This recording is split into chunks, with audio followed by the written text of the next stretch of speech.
we're in underground Atlanta, and it looks like the set of Batman Returns. Specifically Batman Returns. Or Forever. What do y'all think? Batman Returns or Batman Forever? Or Batman and Robin? All of them. All of them? All of them. Alright, I think there's a line here.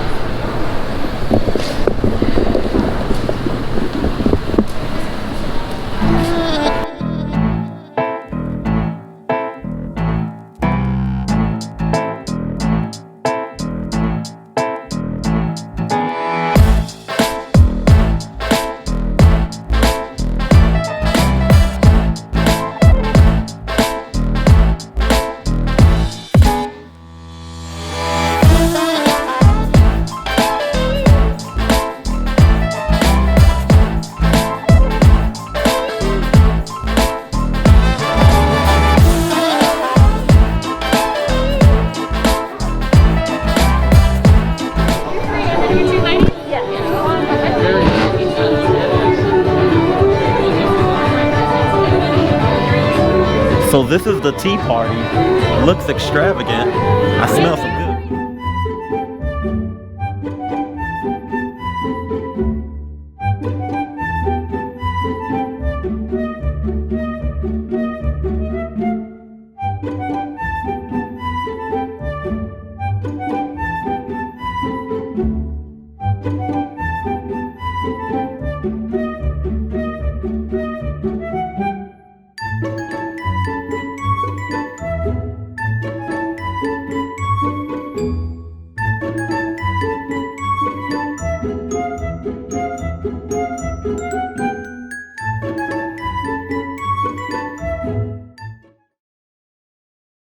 Welcome back to another episode of Drink Tales, and today marks 200 episodes of the show. And instead of doing a review or tasting something, what am I talking about? We always taste things on Drink Tales. What we did is we went on a bit of an adventure. We had a bit of an experience. So, as you've probably seen on Twitter by now, Twitter and Instagram by now, the pictures and a little bit of the videos we put up, we actually got to experience Mad Hatter's Tea Party. We have been seeing it advertised for months now, and literally the latter half of 2021, we were seeing it advertised. And then when they finally brought it to Atlanta, we decided we're going to go to this. And basically what it turned out to be was a bit of a... So what it was it was a tasting, it was a tea party it was a gin tea party. But it was a mixture of like a tasting and a performance theater, and there was a little bit of haunted house elements in it, because before you get to the actual tea party, like you walk through some caverns and stuff, and you see some creepy stuff on the wall and stuff. So it had Typical spooky booth. Yeah. So it had a little bit, it had a lot of different things going on with it. You could dress up. You could wear Alice in Wonderland themed attire. We did not do that, but we did dress up. And it was all in all, we had a great experience. You guys are going to see video, of course, in this episode. The gin. So the gin is called Gunpowder. Yeah, Gunpowder Gin. If you follow them on Instagram and you go on Instagram, they do a lot of interesting stuff with cocktails for their gin. The minds behind it, I wasn't quite clear on if they came up with the Alice in Wonderland themed stuff, or if the gin was inspired by Alice in Wonderland. But it seems like the mind behind the gin in particular, like it really worked out well for how it was incorporated into actual Alice in Wonderland. They were the gin was the actual, like, I guess, sponsors or producers, so to speak, for the show. They had to get that promotion. Yeah. And I mean, that's as good as a promotion as you're gonna get with a product like that, outside of, well, I would say giving it away for free. I mean, if you're giving it away for free, then why would people want to pay for it afterwards? Right. But one of the things that I found interesting about it is for every drink that we had, they wanted us, even though they did it in a performance theater type way, for someone like us who go to tastings and things like that, like, I could tell what they were doing. Even though it was in a performance theater type way, like, they wanted you to experience the cocktail, experience the flavors before you drink, during the drink, and after you drink. It's just, it was hidden in a bit of theater. Yeah, they got people involved. Yeah, they got people involved. You get, you know, of course they have you, like, you get to even create your own cocktail in the way, even though the cocktail is already pre-constructed for what they're having you taste. Like, you have your part to play in that experience. Yeah. I like the performances. They were amusing. I like the audience participation. You know, you saw a lot of people that were dressed up that had interesting costumes and things like that. And you meet interesting people. We met quite a few interesting people while we were there. I'm gonna say this. When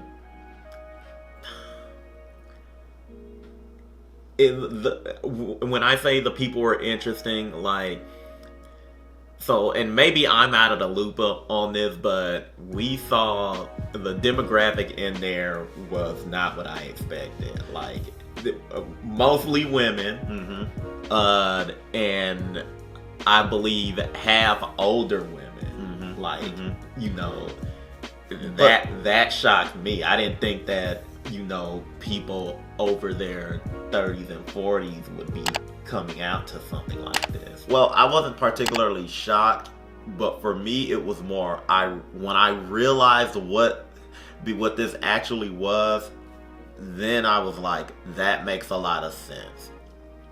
And so to me, the demographic actually made sense to me when I realized what it was, because honestly, we had been hearing about this for months, but we still didn't completely understand what exactly it was. We just knew there was gin, and we wanted to drink. So that's why we didn't know went. if we were going to like a haunted house or an amusement park. We thought it was like gonna be like a party. So we went thinking, oh, this is gonna be a party. And not that it wasn't a party, but when we get there and we find out, oh, it's actually theater, then it made sense. Then the demographics made sense to me. You know, not a lot of guys on their own are gonna go to an Alice in Wonderland themed dinner theater. Unfortunately, for a lot of guys, that's probably not in the cards. If you want them to drink your gin, you got to do it in other ways for them. But like I said, we thought we were gonna party and drink gin, and technically we did, just not in the way that we thought we were. But also too, I just like, for me it was the whole thought, because my favorite aspect of the whole thing was the fact that, you know, a lot of other like distilleries and liquor distributors, when they come out with their own liquor or whatever, they would just hold a typical tasting. But and there's nothing wrong with that. Yeah, and there's nothing wrong with that. Some of them jazz them up in certain ways, you know. But for this, they said, no, let's make something out of it. Let's make it fun. Let's make it an experience. Let's make it more than just about tasting the gin. And that I could get behind. I'm not saying every, you know, liquor tasting or wine tasting has to be something like that, but when you make it unique, it really makes your product stand out. Like what they did is not for every product. Exactly. Like, you really have to do what works for you as far as that type of event is concerned. Exactly. Any thoughts? Any more thoughts? So another positive, let's talk about the drinks. I think all of them worked really well as far as flavors were concerned. And then there was a bit of escalation, as it were, in terms of theatrics when it came to making the drinks and them all coming together. I liked the first one, which consisted of the tea, because it is a tea party. So like we actually had the little metal things that had the infusion devices, and we put it in there, we stirred it, and it changed the color of the tea. I liked that. But I believe my favorite was the one with the absinthe. Yeah, that's the one with the smoke. Yeah, we put that up on Instagram with the smoke. Yeah, I like that too, because that one was visually appealing. Although the second drink that they were affectionately calling Stripper Sweat. Yeah, Stripper Sweat. I liked the simplicity of it with the rosebuds in it. Like, I liked that. That was actually, like, it looked and tasted very nice. Yeah. And to me, and not that I disliked the first one, I think the first one had the best flavor. It did, for its simplicity, and I would attribute that to the fact that it was the tea. Yeah. But the third one was the best visually, and the second one was kind of a meeting of the minds.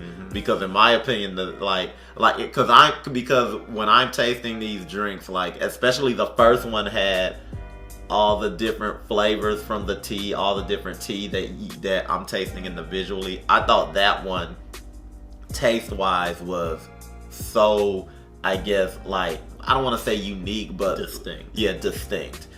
Like, not to hate on the second one because I like the simplicity of the second one, but like, it was pineapple juice. It was like the pineapple. The pineapple was clearly broke through everything else, and you could still taste the gin. Like, let's not get me wrong. Like that, this was a alcoholic beverage. Yeah, but like after the gin, like pineapple was the strongest flavor. And don't get it twisted. If you think you're going in here and just drinking a couple of drinks and then like that's it, because we had those 3 drinks back to back.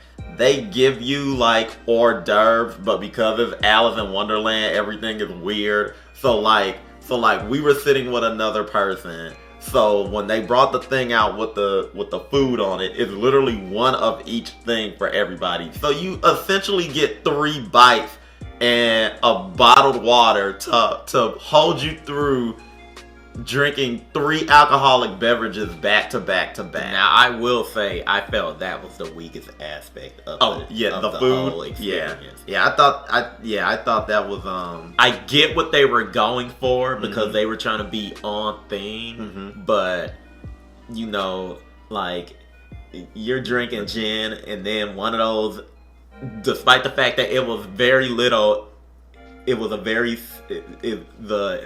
amount of it was very minuscule, but like one of those drinks had absinthe in it, and you're drinking 3 gin cocktails back to back, like, and the only thing you have to soak it all away is a Chip Ahoy. One Chip Ahoy, a small one. It was a small Chip Ahoy, exactly, like, and a mini sandwich. Yeah, mini sandwich that I don't think had meat in it. No, it did, and it was heavy on mayonnaise and a cucumber and like a cucumber roll that was supposed to look like sushi, but it had like it was like a cucumber roll and it had like some olives in it. And it was like, Yeah, I would argue the sentiment was nice, but I would argue do better on it. But I get it. Like they gotta parse that stuff out because they don't know if 50 people or 100 people are coming to these things. But Still enjoy myself. It's just would I recommend would do it again. exactly. It's just I would highly recommend afterwards go get something to eat. Right. Because don't go in there on an empty stomach thinking that you're going to like be able to snack, because you are barely getting a nibble. Right. And try not to pregame. Like that's never cute. Yeah.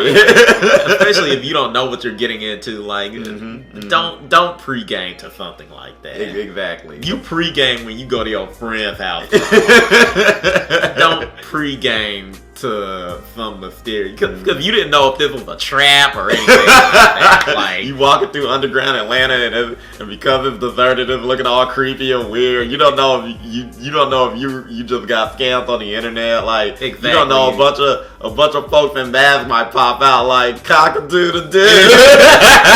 And like Batman ain't there to save you. Exactly. He's not coming. Batman's not coming. But with that said and done, that is how we celebrated our 200th episode of Drink Tales.